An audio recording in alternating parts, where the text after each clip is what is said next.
last session is titled Technology, Innovation, and the Law Firm of the Future. It's broken into two sessions. The part A is deployment of technology in law practice. We're going to do that for an hour, and then we go to part B, which is substantive legal issues in the digital economy. So without further ado, I will call on the lead speaker, Mr. Jerry Riskin, founder of Edge International, to make his way to the podium. I would also call on the other discussants, Mrs. Yetunde Johnson, Managing Director, CEO of Slingshot Technologies, Mr. Mack Johnson Ode, Managing Director, CEO of MyLawyer.ng, Mr. Enyoma Maduwike, Founder, Legal IG, and Mrs. Odunoluwa Longe, Lead Counsel, the Longe Practice. Mr. Kola Aino, CEO of Emerging Platforms, and the moderator, Mr. Basil Udotai, Managing Partner of Technology Advisors, LLP. So welcome everyone. I will just hand over to the moderator, Mr. Basil Udotai. I did not think that technology is such an unattractive subject that the hall is almost half empty. But we're going to go ahead anyway. So we should go ahead, right? All right. So we're so lucky that in this session, we're actually having the subject matter of technology broken into two. The first session is going to focus on technology as a tool for enhancing law practice and professional development as lawyers. And we're very lucky today to have Mr. Jerry Riskin with us, who is going to take us through that. Right after the 16 minutes of his presentation, we're going to engage him on the issues he raised. And then we're going to talk to our guys here who are techies, but are also lawyers. The idea is also to encourage lawyers to consider technology as an entrepreneur and then technology as a tool for enhancing efficiency. What we don't understand and what we don't really appreciate as lawyers is that the training that we've had as lawyers, which was focused on information, giving us information about the sections of laws, about principles of law, about cases and all of that, information is now taken for granted. Technology has created a parity for access of information. So your client has the same access as you do to information. So if your client is as information rich as you are, so what is really your value as a lawyer? So we're going to go into that because if you cannot raise your game to work with your client and reflect his bottom line, find out what his aspirations are as a business, and hit him at that bottom line. If you're going to stay at the point of just servicing him by giving him legal opinions that he can get on Google or that he can get on deploying any kind of technology, then your service as a lawyer is pretty much dated. Since time is fast spent, I'm just going to ask Jerry to come over here and do his 15 minutes of presentation, and then we'll engage afterwards. Thank you very much. Thank you so much. Well, hello, and thank you very much for inviting a Canadian to speak in Nigeria. Appreciate it. I'm going to be brief and give you an overview of the things that my esteemed panel has discussed with me. I mentioned I'm from Canada because this is my head of state. This is not my head of state. Just saying. Although, I'm losing this. Although my wife is American, so I have to be a little bit careful what I show and what I don't show. This is where I really live, in Anguilla. In any event, I live in Anguilla. We have birds. This is my favorite bird and two more birds. And the birds actually fly.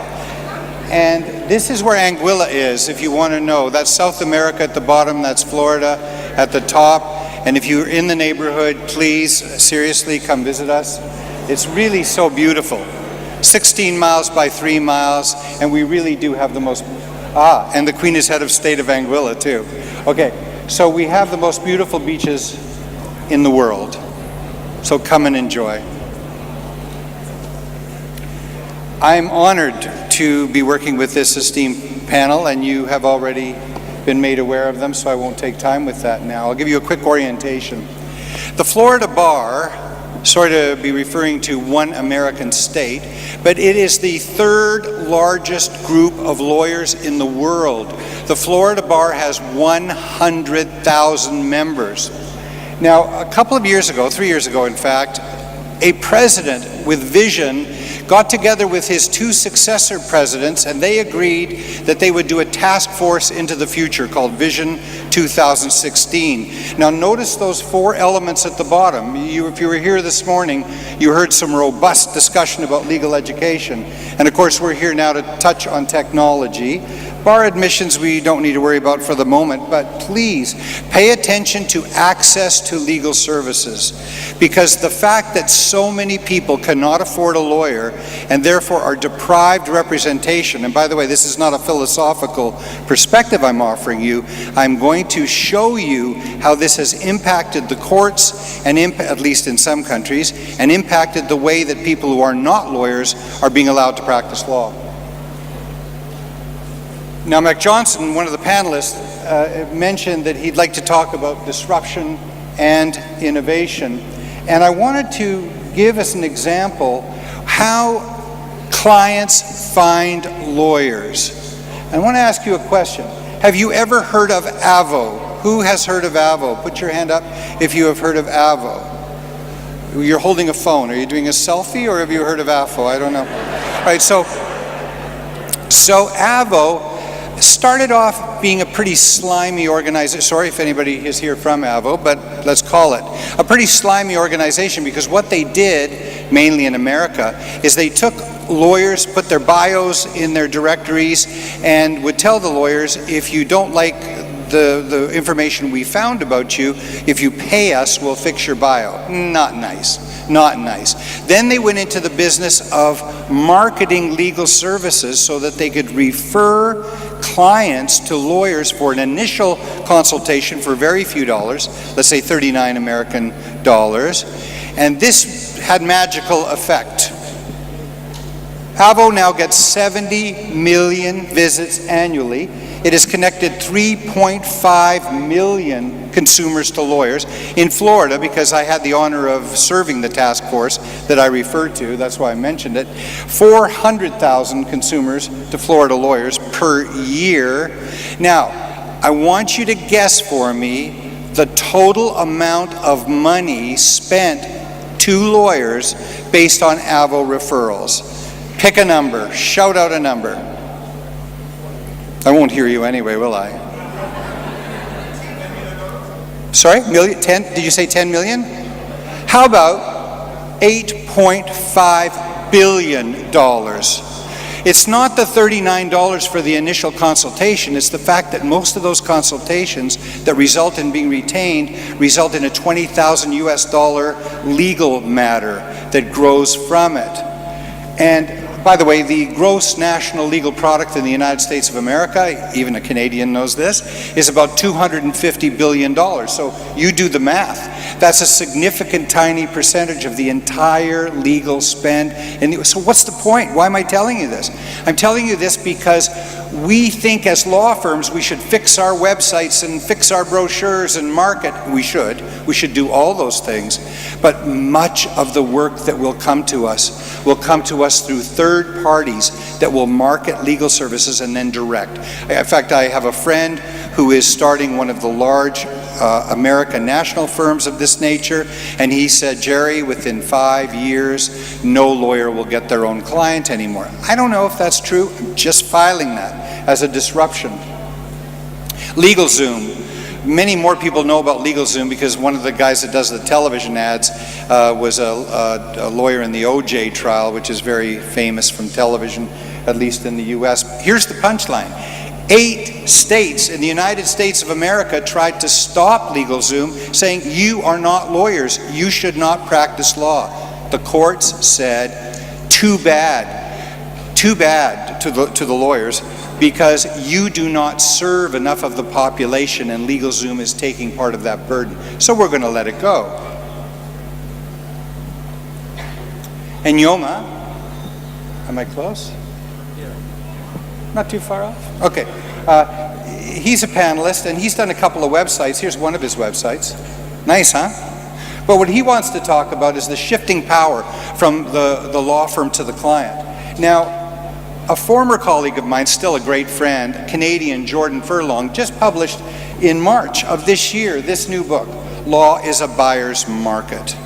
And his punchline is building a client-first law firm, and he's pretty prescriptive in the book about how to do that. The point of the matter is that the power has definitely shifted. This has also created new kinds of law firms. For example, how many people here know about Axiom? Some of you do know about Axiom, all right, a few. Axiom, New York, no bricks and mortars, started a few years ago, taking the best associates from some of the most delicious American law firms, New York blue chip law firms, and seconded those lawyers into corporations and offered their services at a lower rate, but still without bricks and mortar, at a rate that was very acceptable to those associates. And they have grown. Over half the Fortune 100 use them, and look at their map of the world now. One consultant I know in Australia believes they will be the largest law firm in the world within just a few years. This is a disruptive law firm. My British partner, Nick Jarrett Carr, allow me to brag about my tiny global consultancy, Edge, wrote the book called Strategy for Law Firms in light of the Legal Services Act. The Legal Services Act in England allows people who are not lawyers to buy law firms.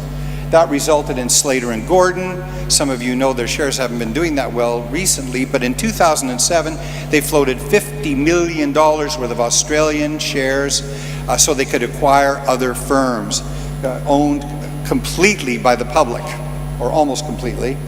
Gately, just last year in Britain, followed suit and floated what, £10 million worth of shares, so that they could, of course, do what they wanted to do. What's the relevance of this? The relevance of this is that many law firms don't think they have enough money to do the things they want to do. When law firms are allowed to sell themselves to the public, they have the purse that allows them to do these sophisticated things that will propel them forward. You just missed Canada, which said that it wants to propose that Canada follow suit with Britain and allow non-lawyers to buy law firms. And you just saw that the US has opened that debate again too. Okay, now Flex. What the heck is Flex? It's a new kind of law firm. It's a law firm within a law firm. It offers desirable rates. Here's a client saying, we wanted to make sure we got excellent legal advice, but at a rate we could afford in the long run. And this firm offers services at about half the cost of traditional law firms. So you would think, oh yeah, sure. So this is some kind of discounting law firm. They're probably not very important. They're probably not very sophisticated. Are you sitting down? Most of you are. Stay seated. This is the cover of American Lawyer magazine, where Gordy Davidson and Katie Fritz, the chairman and managing partner of Fenwick & West, Silicon Valley firm, are getting praise for scoring the Facebook IPO. And the Facebook IPO was valued at about $104 billion in terms of the market value of that IPO. Well, Gordy is a rock star. He's done 100 mergers in the last number of years, totaling about $75 billion. And here's a list. Here's a list of Gordy's deals. How many of you use WhatsApp? I'll bet some of you know what that is. Sure. And remember when Facebook bought it for $19 billion, etc., etc. And if you're a tech person, you recognize a number of these names. A rock star. So, what's the point? The point is that Flex, this new discounting law firm for startups, etc., is housed in an elite, high-value traditional law firm, maybe one of the best in the world. So let's dispel this notion that it's only second-rate law firms that might try discounting a little bit for some of their client base. Yeah, Yetunde is talking, well, first of all, she's the managing director of Slingshot. Let's have a look at Slingshot. Awesome, awesome.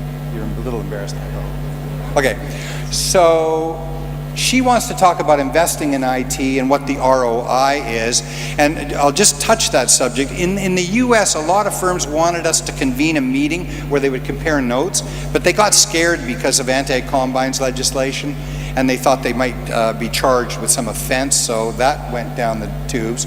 The only other number I found quickly was a recent but not current president of the American Bar who traced the growth of investment by companies, disruptive companies in the legal space. You'll notice it goes from 66 million, nothing, 66 million in 12 to more than $1 billion by 2014. So if people who aren't even law firms are investing this kind of money, surely the law firms are going to have to take serious the need to be sophisticated when it comes to their use of technology. Pricing. Patrick Lamb's a rock star of pricing. He wrote the book for ARC in England, sold for $400 American a copy, bestseller, best-selling book ARC ever had. And now he's done a book for the ABA, American Bar Association, for litigators on alternate fees. And I'll just tell you that alternate fees are not guessing how many hours it will take and then doing a calculation by the hourly rate and then maybe charging a little bit of a premium in case you guess wrong. That doesn't begin to describe the sophistication of real alternate fee arrangements. Now here's Patrick and his people from Valorum, and a disclosure, his law firm, I have the honor to be on the board, for, and this is Patrick. He's the founder, and the gentleman to his right, just to give you an idea, is Jeff Carr, who was the general counsel of a $1 billion financial organization that indeed used Patrick Lamb's firm on alternate fee arrangements. And then Jeff became a consultant with Valorum Law for a minute, but boom, last month, according to Jeff, he was swallowed up by Univar. Univar has made him senior vice president and general counsel. It's an $8 billion corporation. Sophisticated bunch, I'll just say that. The client now has enough power to require the outside law firm to conduct a technology audit. What? Yeah, so Suffolk, which is a Boston law school, and some consultants in the tech space, Flaherty, are together doing these legal tech assessments. Now let me just file this with you. Supposing you're a sophisticated corporation and you have the choice of a few law firms, and maybe you're not quite sure which one to choose for whatever reason. Now the option to force that law firm to conduct a technology audit. What does that mean? That means if a lawyer or legal secretary or paralegal is going to create a document, an agreement, they'll do it using Microsoft Word's most sophisticated attributes. So if there's a change to that document in pagination or clause numbers, that will be a matter that will be dealt with very quickly, instead of 2 or 3 hours unnecessarily spent to revise the document in the first place, and then about a 90% error possibility if that document is ever reviewed again. So things like Microsoft Word and Excel, which you couldn't get your people in your firm to go to a training session on if you did something mean to them, I'll just say that. But the client's driving it, just like the client has driven so many things, so many changes in our profession. This is 2 weeks old. What is it? Well, it's maybe not as much as my excitement for it, but these are medical institution clients on the left of a particular lawyer, and those are processes that lawyer has to go through for those clients, and this is a dashboard he created with Excel. Now, the reason I get excited about that is because at a glance, the client can see, his team can see exactly where things are and where things have to move forward. This is a lawyer who has the wherewithal to simply use Excel well. This is the beginning of tomorrow, because lawyers that don't know how to create this kind of tool for their clients are not going to be able to compete.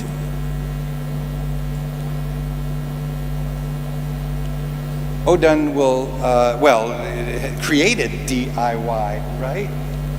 Here it is. It's hers. Do it yourself. Who needs a lawyer? All right. Look what else Odin is interested in. Look, just take a second. Look at those logos, because she's capable of speaking on any one of these. By the way, Slack. How many of you have heard of Slack? Okay, nobody. So Slack was valued at $9 billion just a few weeks ago. Amazon was interested in potentially buying it. It's a way of eliminating email, and it's a way for teams to communicate elegantly. By the way, that rover that's on Mars, the team that did the rover for Mars used Slack. Well, more from Odin later. Okay. Shake. Shake is on my iPhone. Don't worry. Don't worry, I'm not going to do a demo right now for you, although I could. You go to Shake on your iPhone, you pick the jurisdiction, and then there are a number of kinds of agreements you can do.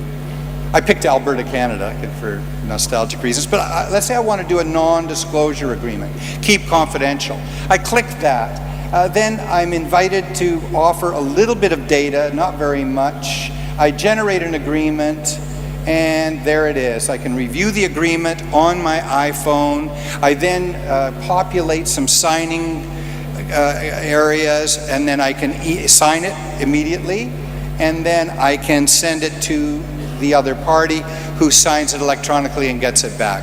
Millions of these agreements have been done on Shake, number one. Number two, Shake was sold for millions and millions and millions of dollars just a couple of years ago to a law industry insurance company. Now, if you think, well, wait a minute, wouldn't there be a lot of lawsuits about agreements that are drafted by an iPhone? No, there haven't been. And the fact that the litigators wish there was a lot of business arising from them has not come to pass. Technology is replacing the legal secretary. Look, well, here's a firm, and I picked this one because look at the date. It's 2 months ago. 2 months ago. And they laid off 28 of their 160. Okay? Look at the reasoning of the managing partner. I did it in red so you could read it. You can't see it. No. All right. I'm just going to read it for the panel. The legal industry and our firm continue to adapt to the efficiencies that technology brings to our attorneys and their client matters, as well as generational differences where younger attorneys are much less dependent on secretarial services. Just a parenthetical comment. Shame on us for not helping these secretaries become more sophisticated and become assistants that they really should be. No, we didn't as a profession do that. What we did was we let them die on the vine, and they're dying now. The value of legal secretaries has plummeted, and in many firms they would fire most of them tomorrow morning if they thought they could do it without the social cost. How can we fire X who's been with us 35 years? We just can't. We don't have the heart. Okay. Kola is very interested in knowledge management. And he, by the way, created emerging platforms. You can have a sneak peek at his delicious clients, okay? Knowledge management. Here's a gentleman named Kingsley Martin. He's a British tax specialist, but he's a rock star when it comes to knowledge management. So he developed this KM Standards company. It's now housed in Chicago in the US. It assembles documents, it critiques documents, it helps you, it does lots of stuff. And the clients he serves include blue chip law firms and corporations. And you can go to his site and there's free content. You want to get some information on some contracts or some clauses, feel free, literally, to get them from him. He doesn't mind at all. Very sophisticated, and the beginning of what we'll call artificial intelligence. Beagle. Well, if you're a chief financial officer and you have to review agreements in a little company, instead of phoning the lawyer, how about we use Beagle? Beagle saves you time, saves you money. Here's a really short clip from the Beagle website. Really short. So short, It's not audible to the human ear. Here we go. This is a story about Sam, who's a CFO. It happens over and over. Sam misses events with family and friends because of work, contracts specifically. And if you're like Sam, all you really want to know with those contracts is who has to do what happens if things go south, and how the hell do you get out of it? Now normally that would take you hours of combing through the pages with a highlighter to find those pesky details, often at the expense of family, and especially at month's end. And until now, there was no solution to that lost time. Welcome Beagle. It uses artificial intelligence to read those contracts automatically for you. Now check this out. Beagle is reading those business terms and automatically categorizing them into key areas. So Sam, you can get a free test of this software online. By the way, it's beagle.ai, we are edge.ai, and Google is now google.ai.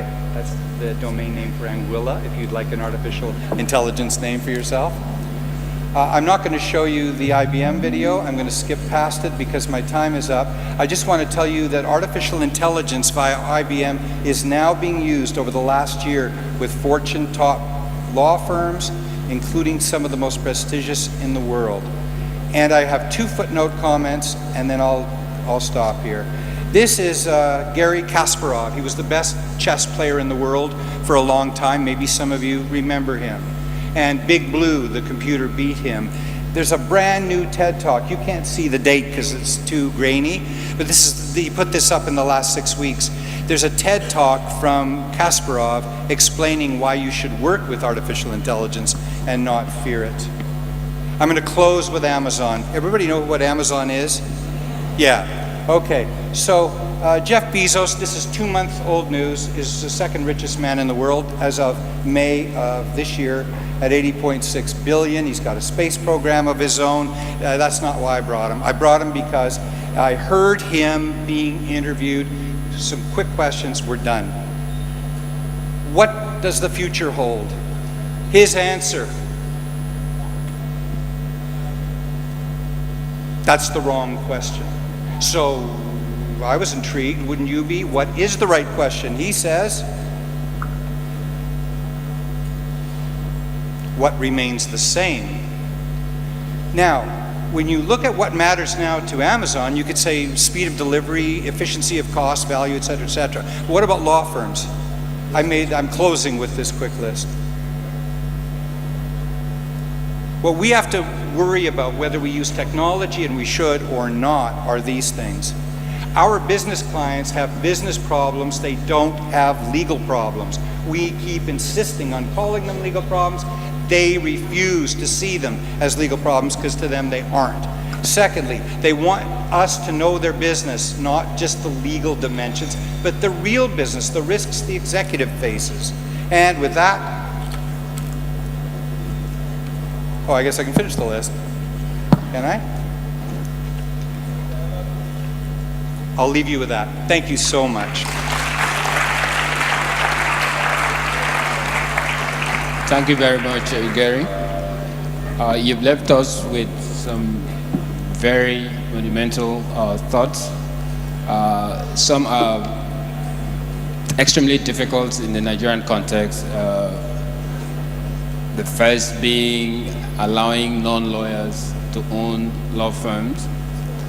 Now, if that is one way of injecting enormous resources into the growth process of law firm, if it's going to enable law firms to adopt technology that would allow law firms to operate more as a business as opposed to a cost center, perhaps the future would lead to the disruption of the statute that would generate that kind of thinking. But thank you very much. Now, we have some very superb professionals here to quickly look at Gary's paper or presentation from their own perspective. I'm going to start with Yetunde, because known Yetunde for a long time. What we are talking about now is something that she had actually done for a large law firm for a very long time, and she has transitioned into running a tech company focusing on that. So give us, in your own brief assessment, what you think of Gary's paper vis-a-vis the state of the adoption of technology in Nigeria, in law firms. Thank you for the paper. I think it highlights the inevitable. I think though we're not there yet, Nigeria will follow that path. I think law firms are beginning to adopt technology, but there's still a degree of resistance. And what this highlights is that resistance has to give way if they're really going to remain relevant. We have to be aware competition is not only internal, a lot of those firms are now global with the advent of the internet. People can look at the broader picture. And access to those services are not limited to just those jurisdictions. Even though the tenets of the legal system might prevent it currently, it's going to give way sooner or later. And I think there's opportunity. I love the fact that this shows you how disruptive technology can be. And even amongst the resistant and a traditional audience like the legal professions, it is inevitable, and I think we need to prepare. I look at the fact that investment in technology has led to a lot of these things. And I'd like to see more investment going on, but investment that actually yields good results. For now, that's what I want to say. All right, thank you very much. Next, before I come to the disruptors, because we also have amongst us guys that are threatening to disrupt the way legal services is being delivered in Nigeria using technology, amazingly. I'd like to give the floor to our sponsor, Emerging Platforms that sponsor, the CEO, Carr, is here with us. I met Carr in a context of e-learning project, and I discovered that he had an idea which the legal profession could use for professional development, as well as legal training, legal education.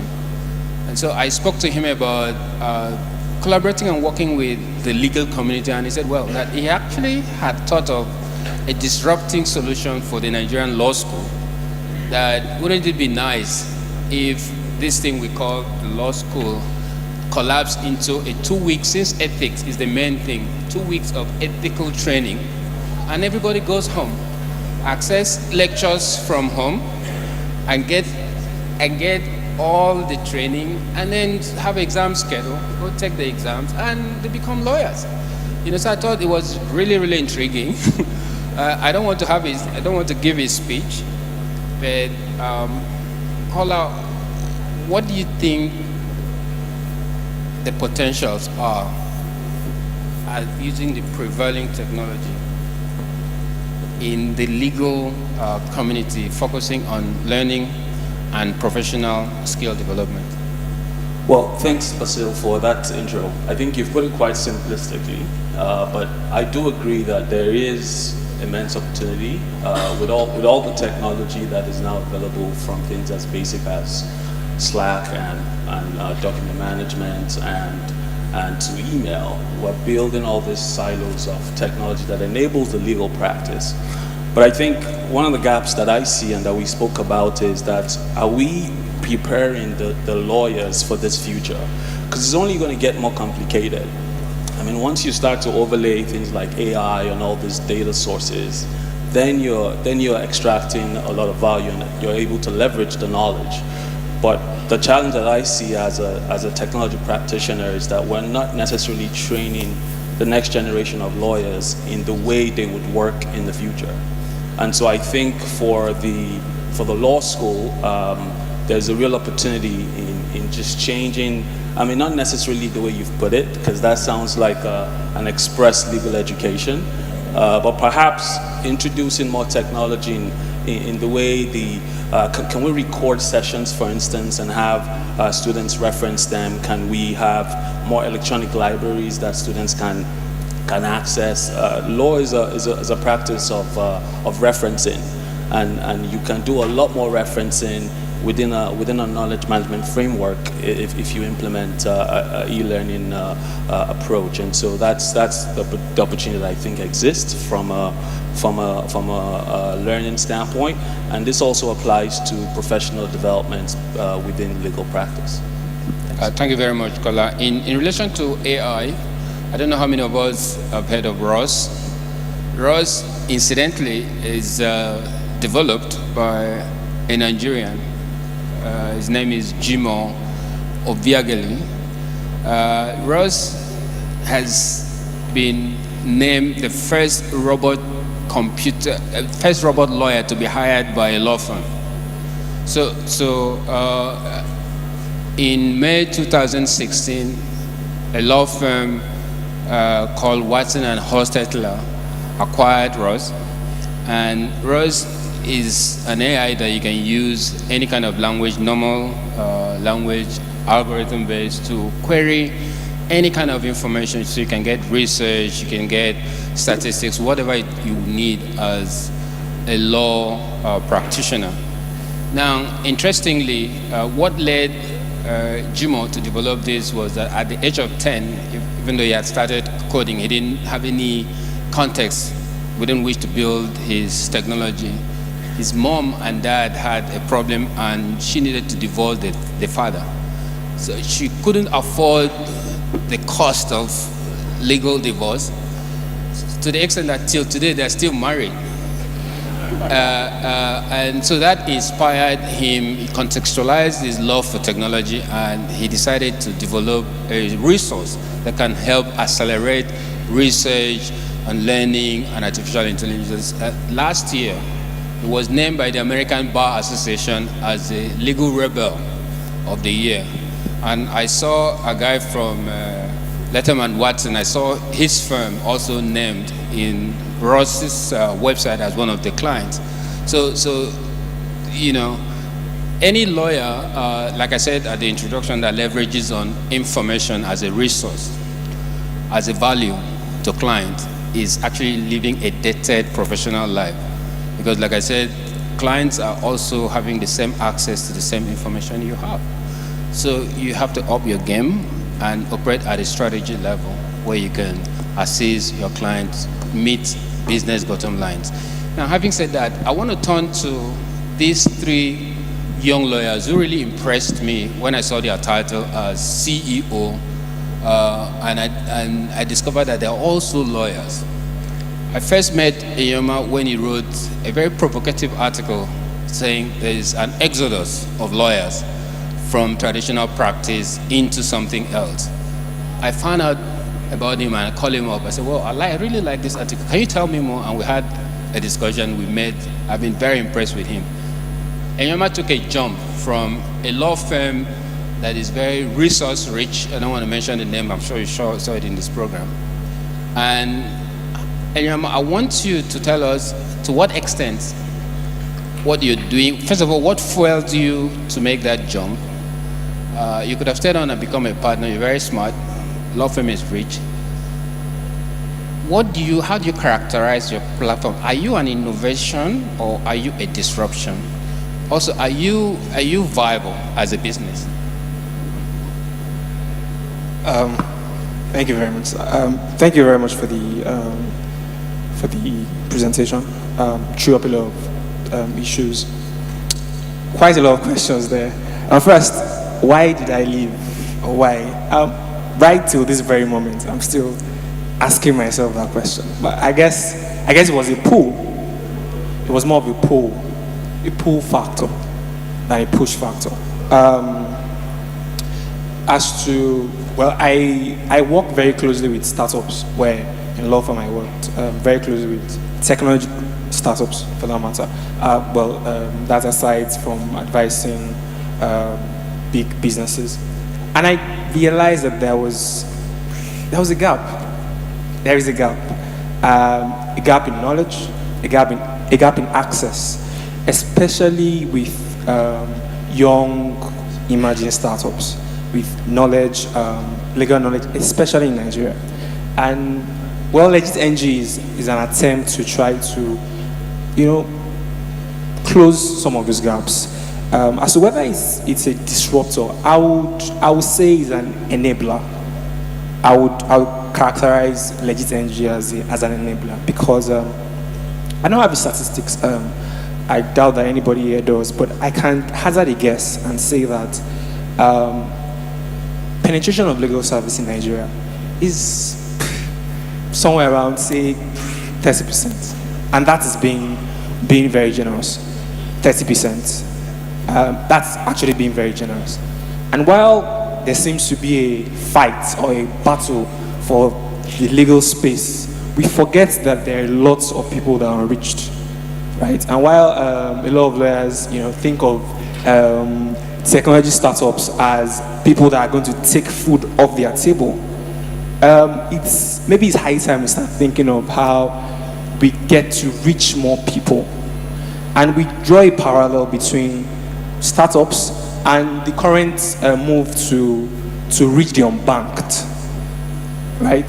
To reach the unbanked. If you're following the banking space here in Nigeria, there's a move to reach the unbanked, and you realize that technology is a very, very useful way to reach people who never have had access in the first place.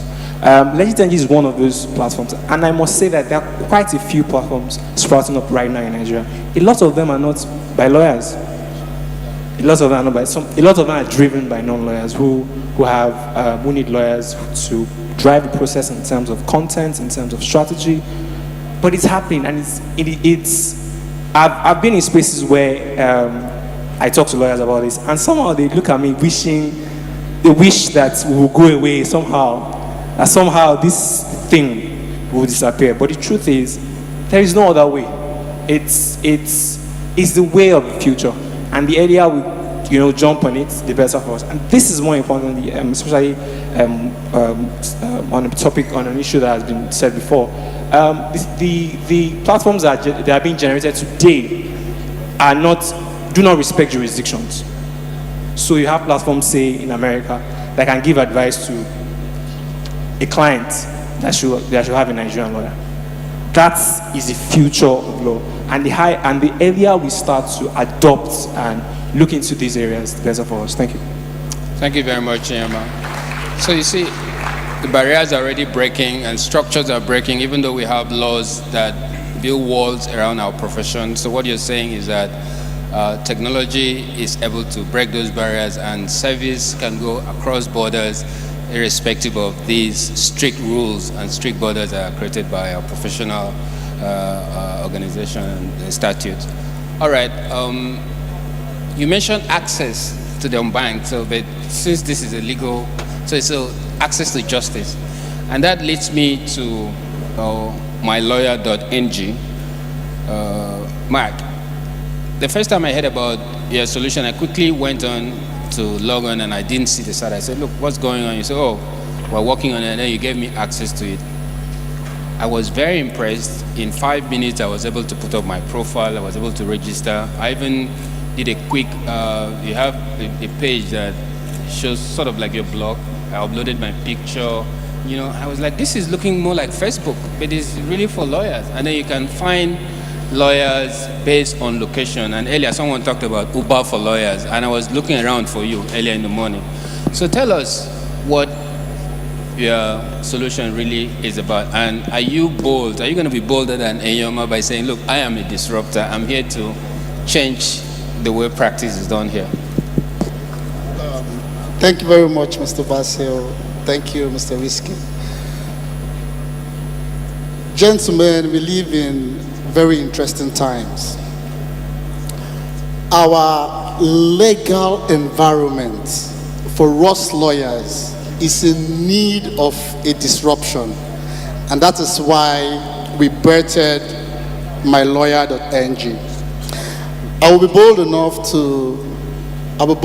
to say that we are a disruptor, because if I take my mind to 10 years ago when I graduated from the law school, and up till now, we have had MBA presidents and sectional leaders telling us the plans they have for junior lawyers.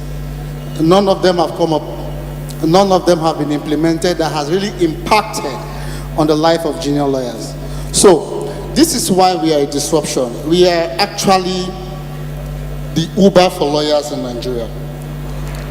The reason is that I'm going to give two scenarios. I find myself in Lagos and I have a matter in Uyo in Akwa Ibom State. I have to go by road to Uyo and back, or I have to fly. I'll spend nothing less than 50,000 naira, give or take. Now, if you search for a lawyer by location on my platform, you will find a lawyer in Uyo that could hold brief for you for a mention, or probably the court not sitting, for probably 5 to 10% of that sum. It saves me money, it saves me practice time, and it also puts money in the pockets of that young lawyer and also experience. That is one. Now, you talked about social media. We find ourselves in a situation whereby we only have to know the next lawyer that we know that can give us resources, or we search for it online. What about a situation whereby I can follow Mr. President? I can follow his practice. If I have interest with him in what he's doing, I can follow Ayoma. Ayoma is on the platform. I can interact with my colleagues, my seniors, my juniors. It is possible on the platform. It's high time we begin to see ourselves as an economy of its own. It's high time we begin to make law sexy. It's not dry. It's high time we look at law as something like a lifestyle. I was told as a lawyer that I am a business. So each and every one of us here, if we have 2,000 people in this auditorium, we have 2,000 businesses. Put them in one place and I tell you, Axiom has not done anything yet. We are the next move. We are the next people that is going to change the legal industry. And we are not going to do it because we are going to fight what is existing. What is existing is going to evolve, and we are also going to evolve too. You should ask yourself, what are you going to do in the next 5 years? When every other thing that you need to give to your client, he can get it on his phone. What is now your role as a lawyer? That should give you some thinking to do. Thank you very much, sir. Oh, thanks so much. All right. I've just been told that our time is pretty short. We're going to wrap this session in 15 minutes, but I don't want to leave without having a chance for the audience engagement.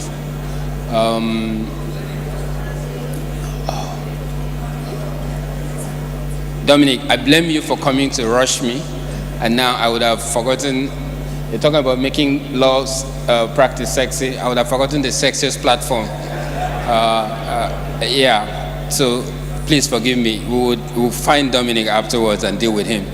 Now, again, I stumbled on Odin through a client of mine, and he spoke very highly of her. And I was really wondering, so how come if this lawyer is this good and is in this space, how come I haven't heard of her? And then I got her information, I called her, and somehow we happened to know one of the same partner of our firm before and all of that. And I could see quality. I went on our platform, I enjoyed the content, and I sought her to come and join us on this platform here. So please, tell us what gave you the courage to go into this space. And you guys have skipped the question, are you a viable business? Thank you. So when you talk about what gave me the courage, my co-founders and I, what drives us is passion. So what we're passionate about is creating access to legal services. Before starting DIY Law, I run, along with DIY Law, I run an entrepreneur-focused law firm called Lunge Practice. And we work with a lot of tech-enabled startups. We work with early-stage investors. And what we realized is these people move fast. And we're still stuck in what we're doing. You know, the law firm training I had was what I was still doing. So we realized we had to evolve and start using tools that will make us move as fast as they are. And we also realized that we were not able to reach enough entrepreneurs with just a law firm. And that's why we started with DIY Law. Now, DIY Law for us is creating access to legal services. I do not think that anyone should be deprived of access to legal service because they don't know what to do or they don't know how to get a lawyer.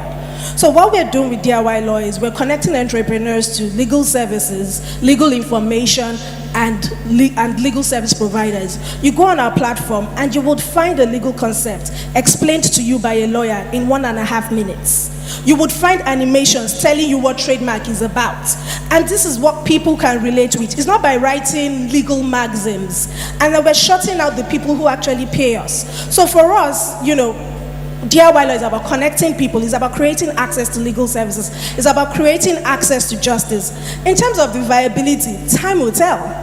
Legal service, there are two sides to legal services. There are the repeatable processes. These can be automated, and it's inevitable that they will all be automated. I think we should be able to take 3 questions quickly, one from each block of the hall. So I'm going to go one here, and one here. So I'll just go with the first guy. He had raised his hand before. Is there a mic close by? Please, because we don't have a lot of times, can we skip all the preliminary comments and just go straight to the questions?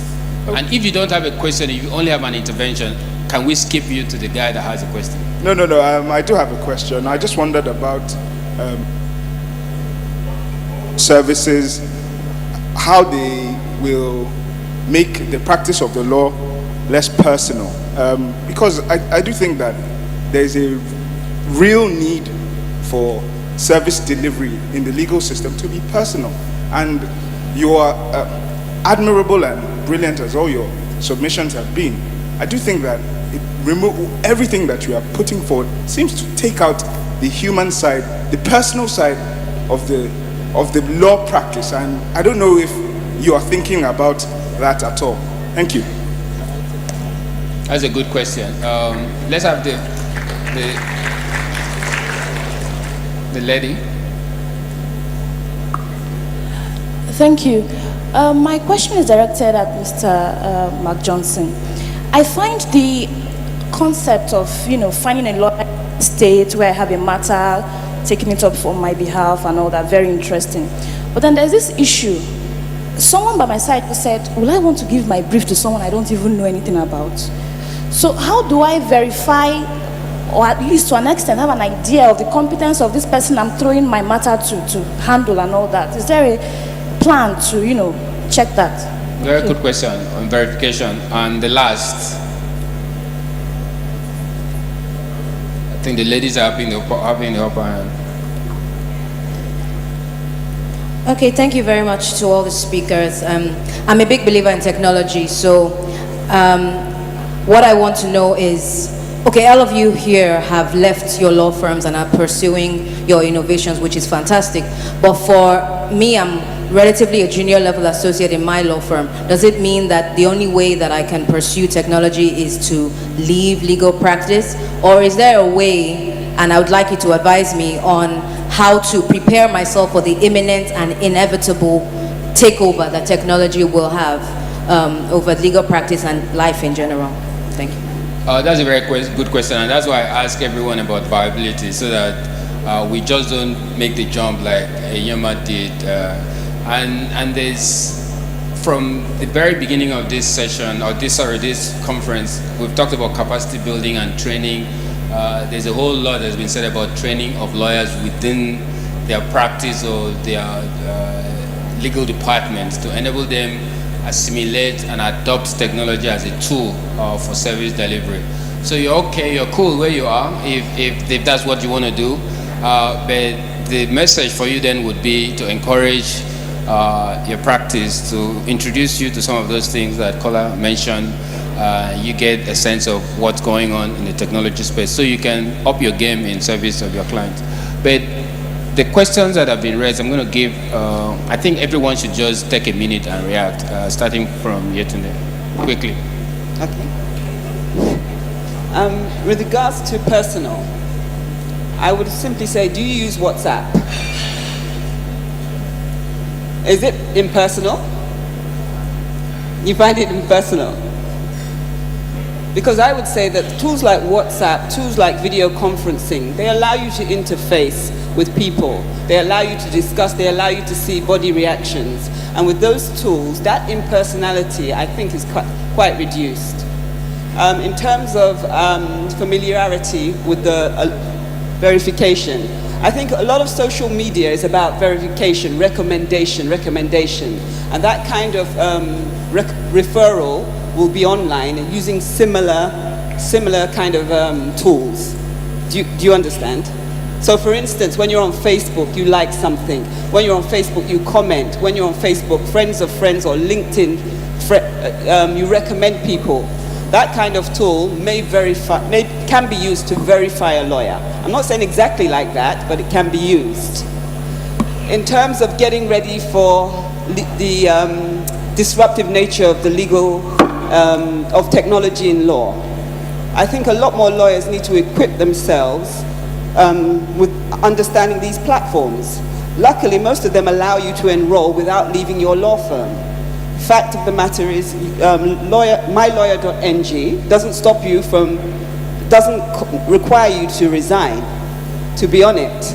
And I think you should start testing those platforms in readiness, as well as equipping yourselves with the skill sets, your Microsoft Word, your ability to drill down, your ability to use legal tools, because that too will affect your rating on such platforms. Thank you. So Mark, you should just address the question that was directed at you. Sure. Thank you very much. Now, on mylawyer.ng, every lawyer is verified first. Now, moving forward, you will state your date of call to bar, so we'll know whether you are actually a year at the bar, or 10 years, or 20 years. Now, going forward also, you will also have a clique of people around you. It's also a social media platform.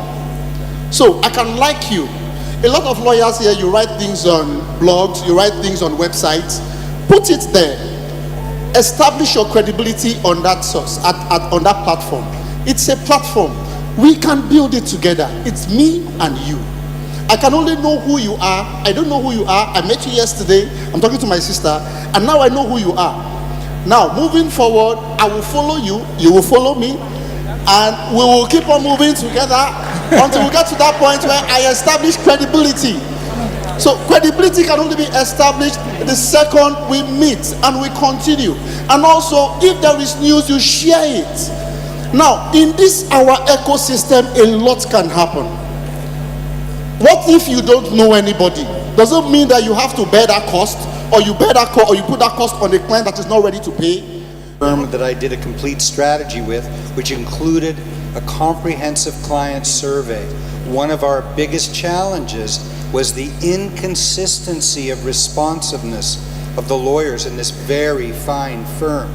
That's A. B. On behalf of a law firm that I serve, I wanted to show them what it was like to use the online capability to incorporate a company in their jurisdiction.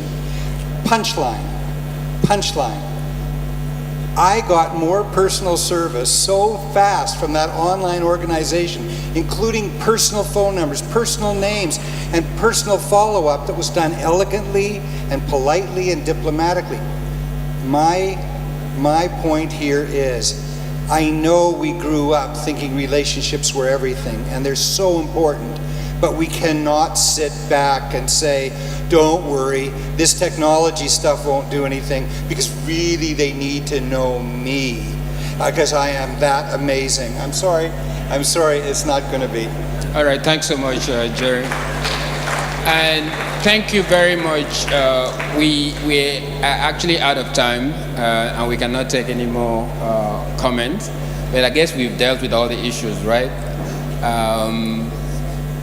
I think we have done a great job of the audience. The